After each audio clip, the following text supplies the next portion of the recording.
Hello दोस्तों, नमस्कार। कैसे हैं आप सब? स्वागत है हमारा यूट्यूब चैनल राम पीके क्लासेस में। तो आज से फिर आप सबों के बीच लेके हाजिर हैं मैथ का क्लास, जो कि क्लास 8 मैथ अध्याय 2 यानी कि एक्सरसाइज 2.1 बनाएंगे। और आशा करते हैं कि आपको ये वीडियो ज़रूर से ज़रूर पसंद आएगा। आप अगर class 8 JAC board, Bihar board या फिर किसी भी बोर्ड का तैयारी कर रहे हैं हिंदी मीडियम का, तो आप हमारे चैनल से ज़रूर जुड़ें। और जुड़ने के बाद आपको समय समय पर मैथ का सारे वीडियो, सारे क्लासेस मिलते रहेंगे। और क्लास 8 के अलावा आप क्लास 9, क्लास 10 का भी वीडियो देख सकते हैं। तो अगर आप करना चाहते हैं मैथ की तैयारी, तो हमारे क्लास से ज़रूर जुड़ें।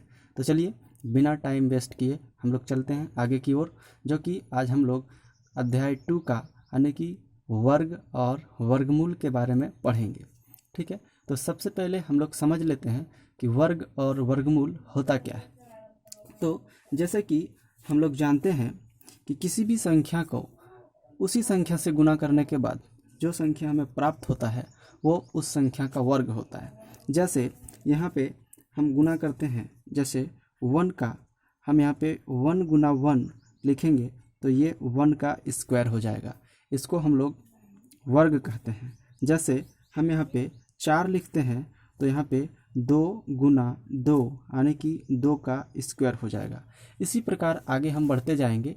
कोई भी संख्या जैसे 3 का अगर हम यहाँ पे लेते हैं 9 का, तो यहाँ पे 3 इंटू 3 करना पड़ेगा, तभी हमको यहाँ पे 3 का स्क्वायर पता चलेगा। जैसे 16 तो यहाँ पे हो जाएगा 4 गुना 4 इक्वल टू 4 का स्क्वायर। यानी कि हम लोग को पता हो चुका है कि किसी भी संख्या को उसी संख्या से गुना करने के बाद जो संख्या हमें प्राप्त होती है वो उसको हम वर्ग कहते हैं। जैसे इसका कुछ डेफिनेशन होता है वर्ग के बारे में, जो आप लोगों को बताना चाहते हैं। ये वर्ग जो होता है, जैसे किसी संख्या को, ठीक है, इसका डेफिनेशन, किसी संख्या को उसी संख्या से गुना करने पर, उसी संख्या से गुना करने पर, गुना करने पर जो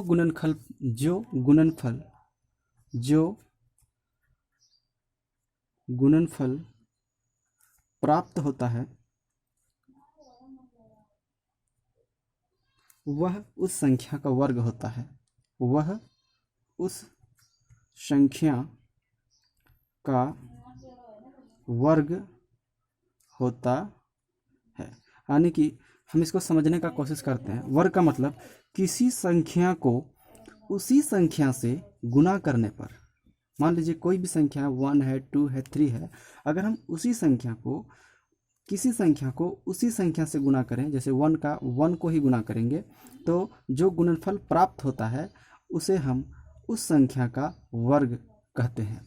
जैसे हम यहाँ पे कोई भी संख्या ले लेते हैं, जैसे एग्जाम्पल में, जैसे हम 5 कोई संख्या ले लिए, ये जो 5 जो नंबर है इसको हम इसी संख्या से गुना करते हैं। ठीक है, जैसे 5 गुना 5, तो 5 गुना 5 25 होता है।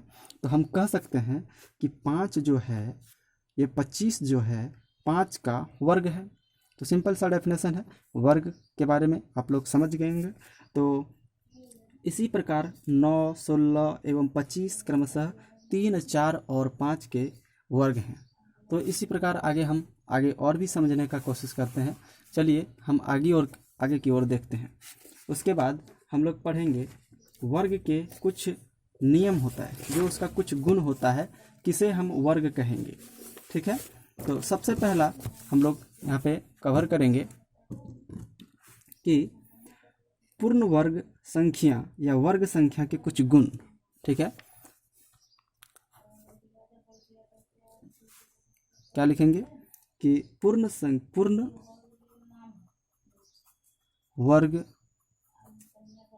संख्या या वर्ग संख्या के कुछ गुण।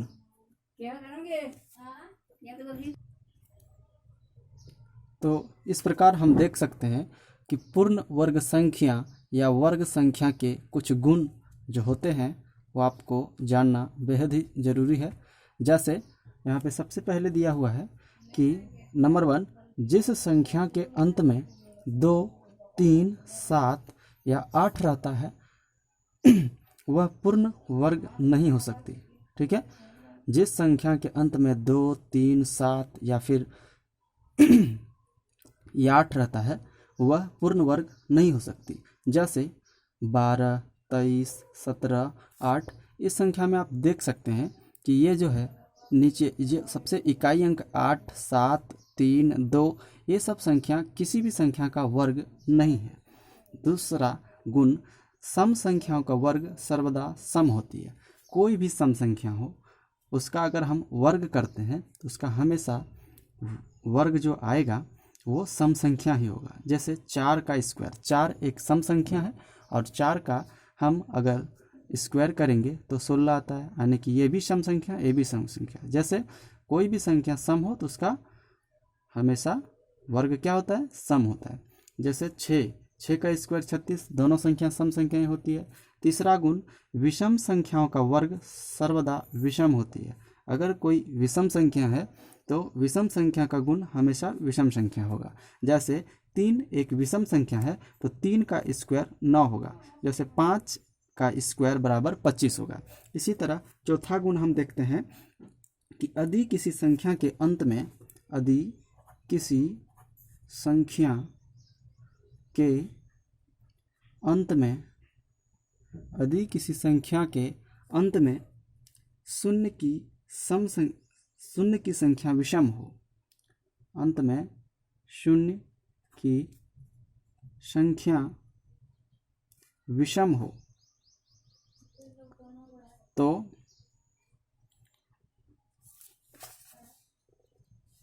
उस संख्या का पूर्ण वर्ग संख्या नहीं होगी। उस संख्या तो ऐसी संख्या का इस संख्या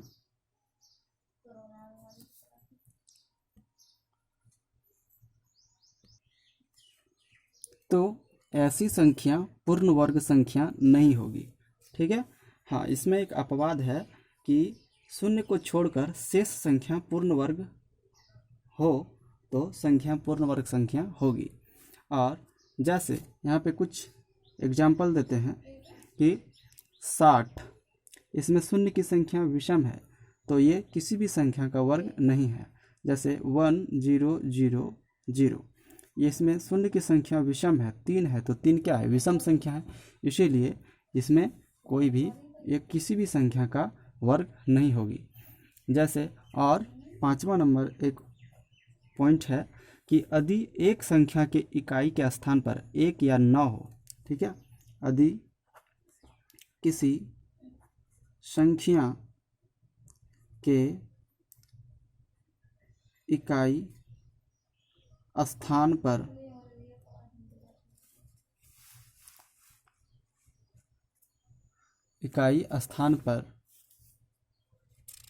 इधर लिख देते हैं,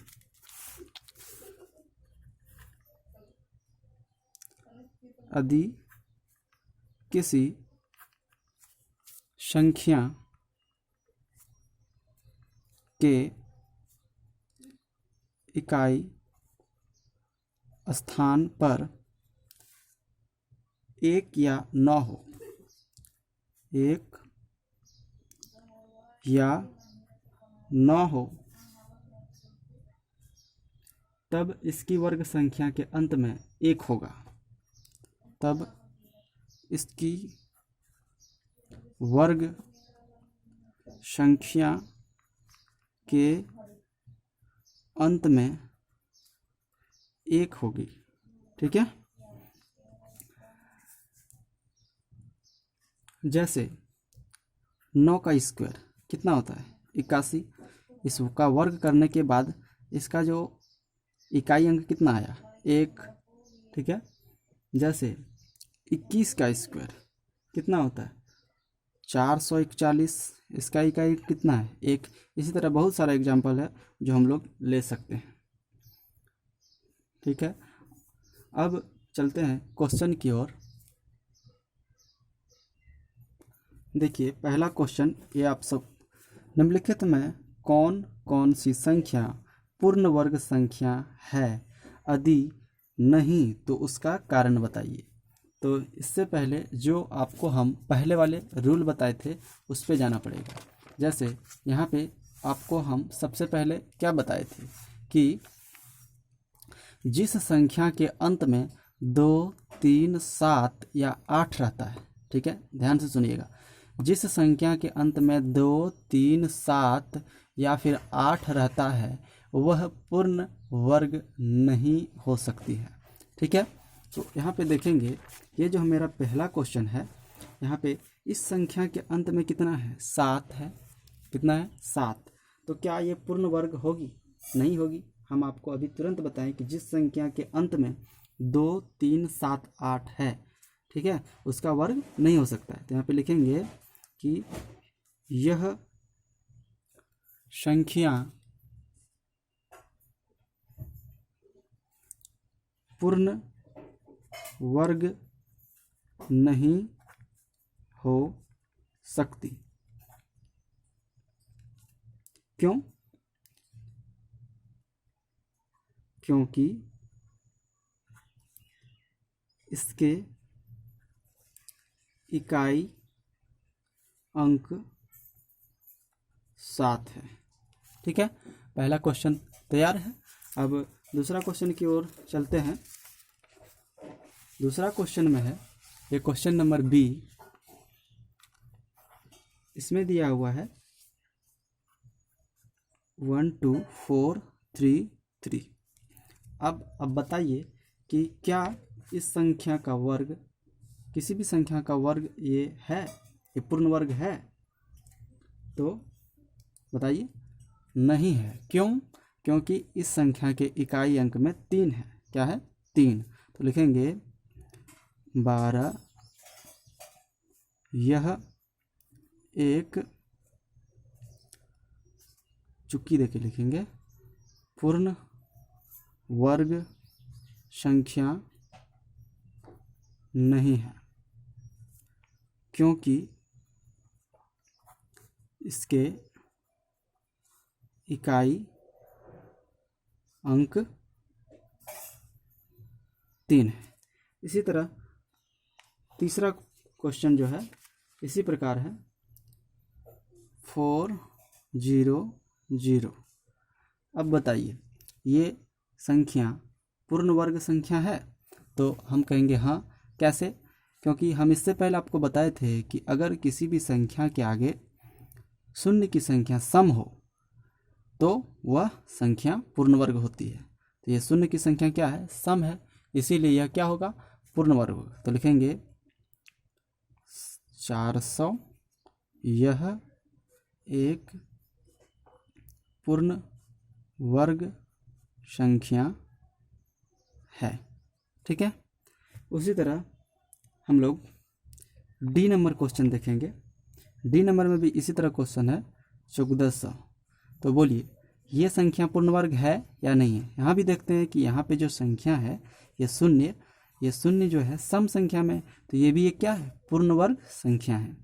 उसके बाद आप लोग इसको खुद से लिख सकते हैं। फिर ई नंबर यहाँ पे दिया हुआ है 16,0,0,0। अब बताइए ये संख्या पूर्ण वर्ग है? हम बोलेंगे नहीं। क्यों?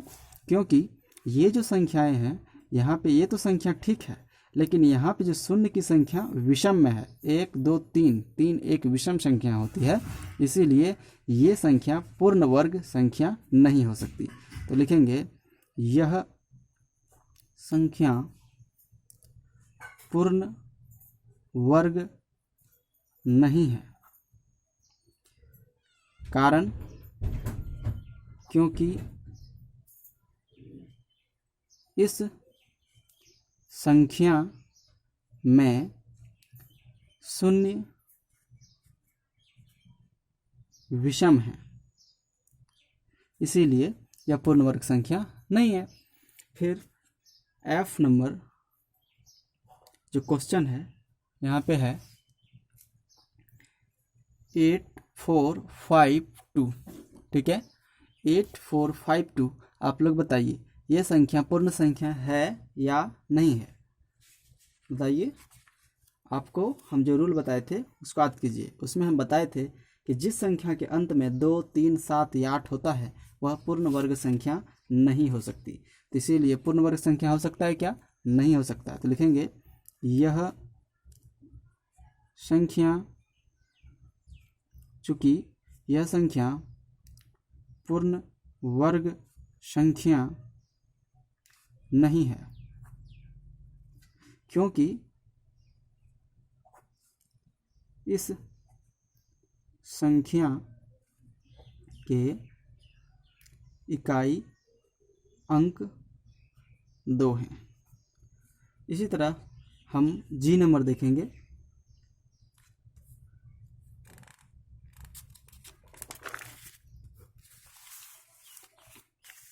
ये रहा